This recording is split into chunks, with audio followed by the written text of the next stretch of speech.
তো আজকের ভিডিওতে একজন কমেন্টস করেছে অনির্বাণ বাসু বলে, তিনি লিখেছেন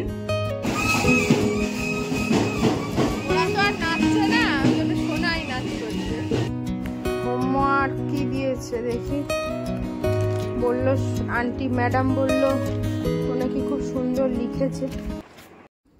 গুড মর্নিং সবাইকে, কেমন আছো তোমরা? আশা করি সবাই ভালো আছো, আর আমরাও ভীষণ ভালো আছি। তো সকালবেলা চলে গেছি সোনাকে স্কুলে দিতে, কারণ সোনার আজকে স্কুল আছে। তো এইভাবেই দিনটা শুরু করছি, আর সাথে থাকো, দেখতে থাকো ইনসাইড ফ্যামিলি টক্স। সোনাকে দিয়ে এই বাড়িতে ঢুকলাম, আজকে 9:30 ছুটি হয়ে যাবে। তো এই দেখতে দেখতেই 9:30 বেজে যাবে। এখনও চা খাইনি, কিচ্ছু খাইনি, আর তার মধ্যে আজ হয়ে গেছে ভীষণ দেরি উঠতে। মোটামুটি ওদিকে 15-20-25 মিনিট লেট হয়ে গেছে। 25 মিনিট মেকআপ করা সহজ। তো যাই হোক, কোনো রকম করে ওকেও টেনে হেসে কোনো রকম রেডি টেডি করে দিয়ে তো এসেছি। অসুবিধা হয়নি, কিন্তু কি তাড়াহুড়ো করে করতে হয়েছে, এই যা প্রবলেম হয়েছে। ছোটো মানুষ তো এইভাবে করলে ওরও সমস্যা হয়, বুঝি, কিন্তু কিছু করার নেই। আর কাল স্কুল ছুটি আছে, ওই জন্য আজকে পাঠিয়েই দিলাম, আর অফ করলাম না। তো যাই, এবার একটু চা খাই, চা না খেলে আর চলতে পারছি না। চা খাওয়া হয়ে গেছে, এখন ঘরের কাজকর্মগুলো ঝটপট করে গুছিয়ে নিতে হবে, তার কারণ দেখতে দেখতে সময় হয়ে যাবে। আর কালকে যে কথাটা বলেছিলাম আজকে আরেকবার বলে দিচ্ছি, যারা যারা কালকে কমেন্টস করেছো, তো আজকের ভিডিও শেষে কিন্তু আমি সবার নাম একবার করে বলে দেব। তো ভিডিওটা পুরো দেখো, আশা করি ভালো লাগবে। আর আজকের ওই ভিডিওতে যারা কমেন্টস করবে কালকে, তো কালকের ভিডিওতে আমি আবারও তাদের নাম কিন্তু অবশ্যই নেব। আর তোমাদের যদি কোনো ইউটিউব চ্যানেল থেকে থাকে তার নামও বলো, আমি অবশ্যই সেই চ্যানেলের নামও নিয়ে নেব। আবারও রেডি হয়ে গেছি, দেখতে দেখতে আজকে সময় চলে গেছে। 9:30 ছুটি, বাড়ি আসলাম তখন কটা বাজে, 7:20 বাজে, দিয়ে টাইম হয়ে গেছে। তো এখন যাচ্ছি, চলো সোনাকে আগে নিয়ে আসি, তারপরে আবার কথা হচ্ছে। সোনার ছুটি হয়ে গেছে, এই যে সোনার স্লিপ চড়তে পারছে না। এই ছ্যাঁকা খাবি?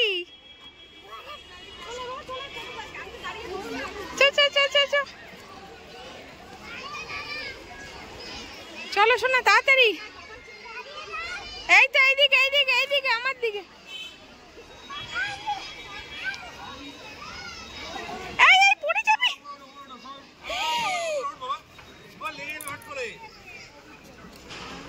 ওঠো আগে, বসো বসো, ওঠো ওঠো ওঠো।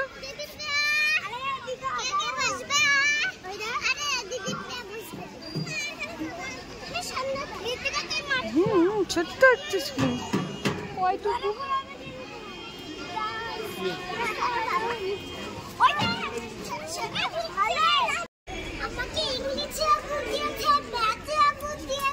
সব গুড, সব ভালো লিখেছো, খারাপ লেখো না কিছু? তাই? তাহলে দেখেছো তো, ভালো লিখলে গুড পাওয়া যায়। জলটাই খায়নি, আর খাবি? চ। সোনাকে নিয়ে এই বাড়ি ঢুকে গেছি। আজকে আর বিশেষ রোদ, মানে রোদ উঠেছে, তবে এখনো রোদের তাপ বেশি হয়নি। তাড়াতাড়ি ছুটি দিয়ে দিল। তো ওদের তো আর পুরো ছুটি দিল না, ওই ক্লাসটা একটু মানে তাড়াতাড়ি ছুটি দিয়ে দিল, একটু এগিয়ে দিল ছুটির টাইমটা। যাক, এটাতেই হবে, আমাদের কোনো অসুবিধা নেই। আর এই দেখি, আর এখন দেখি সোনাকে কি কি দিয়েছে হোমওয়ার্ক। তারা হোমওয়ার্ক কি দিয়েছে দেখি, বললো আন্টি ম্যাডাম বললো ও নাকি খুব সুন্দর লিখেছে। এই যে কালকের হোমওয়ার্ক এগুলো, 1 2 3 4। আর এটা কি, রাইটে নাম্বার 1 থেকে 30। বাহ, খুব সুন্দর হয়েছে শোনা, হাতের লেখাটা খুব ভালো হয়েছে। আর ইংলিশ,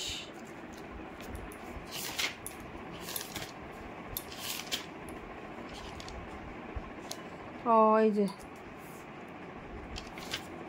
রে বাবা, ওরে বাবা রে, শোনা অনেক ঠিক আছে, সব শোনা করে ফেলবে, তাই তো? করে ফেলবে না তুমি? তো ঠিক আছে, এখন একটু সোনা বসুক। আস্তে আস্তে একটা কলা খাইয়ে এনেছি, তো এখন একটু পরে একটু বসে নিক, তারপরে একটু লস্যি দেবো, তারপর স্নান টান করাবো। আর আমি এখন যাব রান্না করতে। আর আজকে একটা নতুন জিনিস রান্না করব, তো চলো তোমাদের সাথে শেয়ার করব, ঠিক আছে, অল্প অল্প করে। আমাদের পাড়ায় আজকে বিয়ে আছে, সব যাচ্ছে মনে হচ্ছে।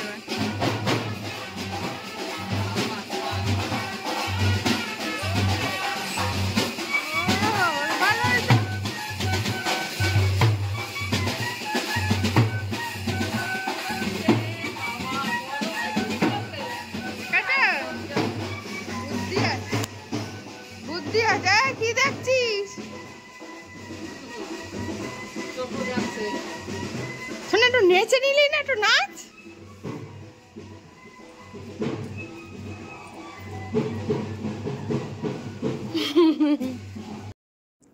আজকে তোমাদের সাথে শেয়ার করব ধোকার ডালনা রেসিপি। এটা MS ক্লাসিক কোম্পানির, এটা প্রথম আমরা করছি। আর এইখানে যে গুঁড়োটা ছিল আমাদের হচ্ছে 200 গ্রাম গুঁড়ো আছে, আমি 2 প্যাকেট করেছি। 200 গ্রাম গুঁড়োতে 250 গ্রাম মতো জল দিতে হয়েছে। জলে আমি ওটাকে জাস্ট গুলে রেখেছিলাম আধা ঘন্টার জন্য। এবার কড়াইতে সামান্য একটু সর্ষের তেল দিয়ে দিচ্ছি। তেলটা যখন গরম হয়ে যাবে, ওই যে ব্যাটারটা গুলে রেখেছিলাম আধা ঘন্টা, ওই ব্যাটারটা এই তেলের মধ্যে দিয়ে দিতে হবে। কোনো ফোড়ন টোড়ন কিচ্ছু দেবে না, তার কারণ সব কিছু কিন্তু এর মধ্যে রেডি করা আছে। তো এইবারে তেলের মধ্যে দিয়ে এখন হচ্ছে এটাকে ভালো করে আমাদের কষিয়ে নিতে হবে, একদম যেমন আমরা ময়দা মাখি ঠিক সেরকমভাবে ডোটাকে তৈরি করে নিতে হবে। তো তোমরা এর মধ্যে শুধু নুন, চিনি আর হলুদ অ্যাড করবে, এছাড়া আর কিছু অ্যাড করবে না। তো দেখো আমার কিন্তু ডোটা বেশ সুন্দর হয়ে গেছে। এখন আমি একটা থালাতে একটু ঘি মাখিয়ে নিচ্ছি, যাতে এটা দেওয়ার পর সুন্দর ওঠে। তো ঘিটাকে ভালো করে সারা থালায় মেখে এখন এই থালার মধ্যে ব্যাটারটা দিয়ে একটু গরম গরম অবস্থায় চেপে দেবে হাত দিয়ে। শুকনো হয়ে গেলে কিন্তু ঝুরঝুরে হয়ে গেলে ভালো জিনিসটা আর কি তৈরি হবে না, মুন্ডট মানে যে বরফিটা ভালো হবে না। তো তারপরে আমি ছুরিতে একটুখানি সর্ষের তেল মাখিয়ে নিয়েছি, নিয়ে দেখো সুন্দর করে বরফির আকারে সুন্দর করে কেটে নিয়েছি। তোমরা যে যেরকম শেপ দেবে কোনো অসুবিধা নেই। এবার আমি কি করেছি, আমার কাছে ময়দা ছিল না বলে আমি সামান্য একটু আটা জলে গুলে নিয়েছি, একদম পাতলা করে। কড়াইতে তেল দিয়ে দিয়েছি। এবারে কি করব, এই মানে ব্যাটারের মধ্যে এই ধোকাগুলোকে একটুখানি ডুবিয়ে গরম তেলে একটু সুন্দর করে ভেজে নেব। এখন আটার মধ্যে কেন বলো তো দিলাম, তাতে কি হবে জানো তো, এই যে ভাজার সময়ও তো ভাঙবে তো নাই, এ ব্যতীত যখন ঝোলে দেব, ঝোলে যখন এটাকে ফোটাবো ধোকাটাকে, ঝোলেও কিন্তু ধোকাটা একদম ভাঙবে না, সুন্দর গোটা গোটা থাকবে। তো সেই জন্যই একটু জাস্ট ব্যাটারে ডুবিয়ে ভেজে নিতে হবে। এবার সামান্য একটু কড়াইতে তেল দিয়ে দিয়েছিলাম, আলু ভেজে নিয়েছি। ওই তেলে গোটা গরম মশলা, শুকনো লঙ্কা, জিরে, তেজপাতা ফোড়ন দিয়ে দিয়েছি। এখান থেকে যখন স্মেলটা বেরিয়েছে তারপরে একটু হিংটা ফোড়ন দিয়েছি, হিংটা আগে দেবে না। এবারে একটু মশলা দিয়ে দিলাম। মশলার মধ্যে আমি দিয়েছি আদা, ধনে, জিরে, কাঁচা লঙ্কা, নুন, হলুদ, চিনি সব একসাথে দিয়ে দিয়েছি। দিয়ে সুন্দর করে একটা মশলা করে নিয়েছি। এবারে দেখো মশলাটা কষানো হয়ে গেছে, টমেটো দিয়ে দিয়েছি। টমেটোটাকেও ভালো করে একটু নাড়িয়ে চাড়িয়ে নেব। তারপরে এর মধ্যে দিয়ে দেবো একটু টক দই। টক দইটা দিলে কিন্তু খেতে খুব ভালো লাগে। তোমরা যদি চাও এর মধ্যে একটু কাজু বাদাম আর পোস্ত বেটে দিতে পারো, বাট আমি দেবো না, কারণ খুব গরম পড়েছে তো কাজু বাদাম পোস্তটা দিলে একটু রিচ হয়ে যাবে। এবারে সুন্দর করে কষিয়ে নিয়েছি। এবার আলুটাও দিয়ে দিচ্ছি, আলুটা দিয়েও সুন্দর করে আমি কষিয়ে নেব। দেখো আমার কিন্তু সুন্দর কষানো হয়ে গেছে। এবার আমি এর মধ্যে গরম জল দিয়ে দেব। গরম জলটা দিয়ে এটাকে ভালো করে একটু ফুটতে দেব। আর কাজু বাদাম আর পোস্ত যদি দাও তাহলে আলুটা ভালো করে কষিয়ে নিয়ে ঠিক এরকম অবস্থায় পোস্ত আর কাজু বাদামটা দেবে, তারপরে জল দেবে। তো যাই হোক, জলটা দেখো ফুটে গেছে সুন্দর। এবার আমরা দিয়ে দেবো এর মধ্যে সব ওই ধোকাগুলোকে, সুন্দরগুলো করে ধোকাগুলোকে আস্তে আস্তে করে দিয়ে আমি 10 মিনিটের জন্য এটাকে ঢেকে রেখে দিয়েছিলাম। 10 মিনিট পর আমি ঢাকনাটা খুলে এর মধ্যে একটু ঘি আর গরম মশলা ছড়িয়ে দিলাম। ব্যাস রেডি হয়ে গেল ধোকার ডালনা। যেটা ঝোল ঝোল দেখছো না, এই যে এখন গ্যাস বন্ধ করে রেখে দেবে 15 মিনিট, খাওয়ার আগে দেখবে এই সব ঝোলগুলো ধোকার সাথে টেনে নিয়েছে, তখন খেতে কিন্তু দারুণ লাগবে। ঝোলটা অবশ্যই রাখতে হবে, নাহলে কিন্তু ধোকাটা খেতে ভালো লাগবে না।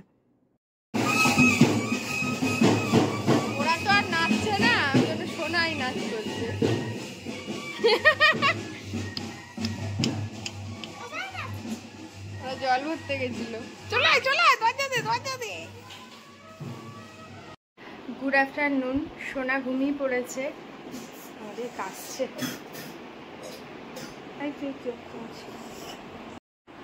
কাশতে কাশতে উঠে গেছিল, তো আবার শুয়েছে।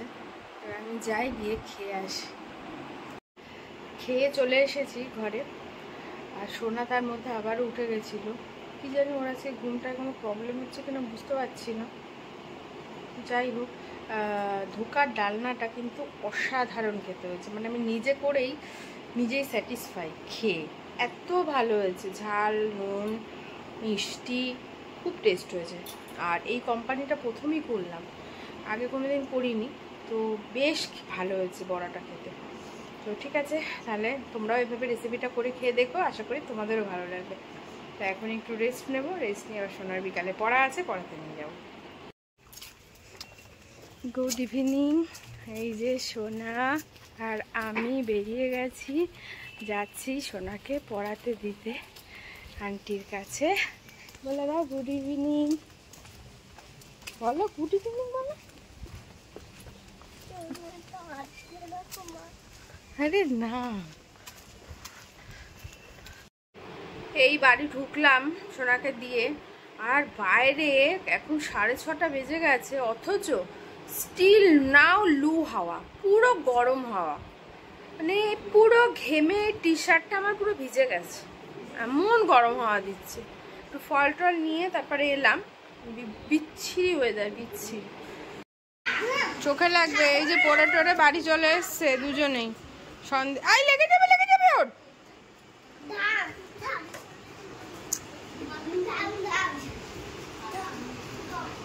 টায়ারটা খুলে গেছে, সেটা নিয়ে চলছে।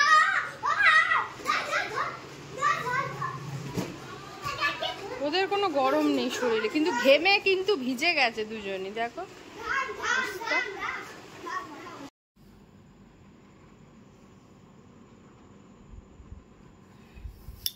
সোনাকে খাওয়াচ্ছি, আর ওর বাবা একটু এসেই আজকে এত ক্লান্ত হয়ে গেছে, শুয়ে পড়েছে। তো সোনাকে খাওয়াতে খাওয়াতে লেখাচ্ছি। আজকে সোনা খাচ্ছে সুজি। ঘড়িতে বাজে 10:10, 10টা বাজে। এসে ফ্রেশ হয়ে একটু শুয়ে পড়েছে, বলছে ভীষণ শরীরটা খারাপ লাগছে। আমি যে একটু শুয়ে নাও, তারপরে না হয় খেতে দিচ্ছি। তাড়াতাড়ি লেখো শোনা। খাওয়া দাওয়া কমপ্লিট হয়ে গেল আমাদের, সবাই খেয়ে নিয়েছি। আর এখন শোবো, মানে শোবো বলতে আমার তো দেরি আছে শোয়া। এখন ও শোবে, সোনা শোবে, আর আমি ভিডিওর কাজ নিয়ে এবার বসবো এডিট করতে। তারপরে এডিট করে কমপ্লিট করে থাম্বেল টাম্বেল করে তারপরে শোবো। তো যাই হোক, আজ তো সোনার স্কুল তাড়াতাড়ি ছুটি দিয়ে দিল। কাল স্কুল ছুটি আছে, পরশুদিন মনে হয় মেবি হয়তো আবারও ওই 9টা কি 9:30টায় ছুটি দিয়ে দেবে। আর কাল বলেছিলাম যে আজকে যারা কমেন্টস করবে, তো আজকে আমি ভিডিও শেষে যারা কমেন্টস করেছো তাদের নাম বলবো। তো আজকের ভিডিওতে একজন কমেন্টস করেছে অনির্বাণ বাসু বলে। তিনি লিখেছেন, তোমার বাড়ি কোথায়, সৃজিতার বয়স কত, আর ও কোন ক্লাসে পড়ে, বারাসাতে কোন জায়গাটায় তোমার বাড়ি, তোমাদের ওখানে কীরকম টেম্পারেচার আছে এখন। তো প্রথমত বলি, আমার বাড়ি তো বারাসাতে। বারাসাতের মধ্যে আমার বাড়ি, আর বারাসাতে কোথায় বা কী বৃত্তান্ত সেগুলো আমি বলেছিলাম যে একটা ভিডিও পোস্ট করেছিলাম কমিউনিটি, ওটায় আপনি সেম প্রশ্নই করেছেন আমাকে, তো সেদিন আমি সব উত্তর দিয়ে দেব। আর সৃজিতার বয়স হচ্ছে, এখন বলে দিচ্ছি, 4.5 বছর। আর ও কোন ক্লাসে পড়ে, এলকেজি। মেবি হয়তো আপনি আমার ভিডিওটা ফলো করেন কি না আমি জানি না, যদি করেন তাহলে জানতেন যে সৃজিতা কোন ক্লাসে পড়ে। যারা আমার ভিডিও ফলো করে তারা জানে সৃজিতা কোন ক্লাসে পড়ে। আর আমাদের এখানে টেম্পারেচার আজকে ছিল 43। তো ঠিক আছে। আর একজন কমেন্টস করেছো, সে করেছে আমার এই ভিডিওটায়, তোমার মন্দারমণির ভিডিওটায় করেছো। দাঁড়াও 1 সেকেন্ড বলছি, নামটা আর কি বলছি, কমেন্টসটা আমার মনে আছে, বাট নামটা বলতে হবে। নামটা হচ্ছে সুস্মিতা বর্মন। সুস্মিতা বর্মন বলে একজন আজকে কমেন্টস করেছো যে মানে আমার মন্দারমণির বেস্ট সিভিউ হোটেলের ভিডিওটা দেখে, যে তোমার ভিডিওটা দেখলাম খুব ভালো হয়েছে। তো থ্যাংক ইউ সুস্মিতা তোমাকে। সুস্মিতা বর্মন, আমি জানি না তুমি আমার থেকে বড় না ছোট, যাই হোক। আর তুমি বলেছো যে 101 রুমটা বুক করতে গেছিলে, পাওনি। তো 101 রুমটা পাওনি, সেটা যেমন মানে ব্যাপার। আর একটা ব্যাপার হচ্ছে 101 যদি তুমি না পেয়ে থাকো, তুমি আরেকবার ট্রাই করে দেখতে পারো। 102, 3, 4, 5 এইগুলোও কিন্তু কটেজ রুমই আছে। তো এখান থেকেও তুমি ভালো ভিউ পাবে, একদম সুন্দর ভিউ পাবে কিন্তু। তো তুমি এই রুমগুলো একবার কোয়ারিজ করে দেখতে পারো, আশা করি তুমি পেয়ে যাবে। আর ওই যে তুমি বলছো যে তোমাকে 2500 টাকা বলেছে, কটেজ রুমগুলোর ভাড়া দেখো, ভাড়া সবসময় আপ ডাউন করে, কখনো সিজন ওয়াইজ ভ্যারি করে। যেহেতু হয়তো মেবি গরমের ছুটি পড়ছে, তাই হয়তো ভাড়া একটু বেশি আছে, বাট আমি বলবো ভাড়া ঠিক আছে, কোনো অসুবিধা নেই, 2500 টাকায় ঠিক আছে। তো তুমি যদি পাও রুম তো আমাকে অবশ্যই জানিও, তাহলে আমার ভালো লাগবে।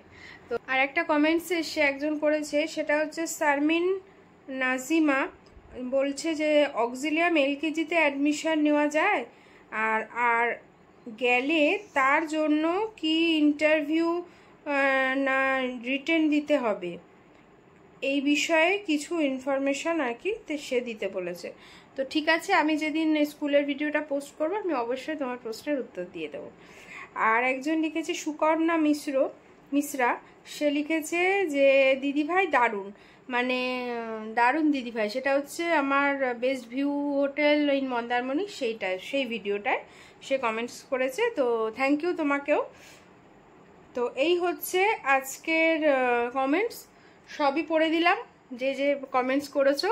তো এইভাবেই তোমরা যদি প্রতিদিন আমাকে যে যে কমেন্টস করবে, আমি প্রত্যেকটা ভিডিওর শেষে আমি কমেন্টসগুলো তোমাদেরকে উত্তরগুলো দেওয়ার চেষ্টা করবো, এবং তাদের নামও বলবো। আর যদি তাদের কোনো ইউটিউব চ্যানেল থেকে থাকে তো আমাকে জানিও, অবশ্যই আমি সেই চ্যানেলেরও নাম নিয়ে নেব। তো ঠিক আছে, তাহলে ভিডিওটা শেষ করছি। আজকের ভিডিওটা যদি তোমাদের ভালো লাগে তো প্লিজ লাইক করো, কমেন্টস করো, আর এইভাবেই কমেন্টস করে যাও, আমি উত্তরগুলো অবশ্যই দেব। আর যদি ভিডিওটা ভালো লাগে তোমাদের নিয়ারেস্ট ফ্রেন্ডদের সাথেও অবশ্যই শেয়ার করো, ফ্রেন্ডস, বন্ধু বান্ধব, আত্মীয় স্বজন সবার সাথেই শেয়ার করো।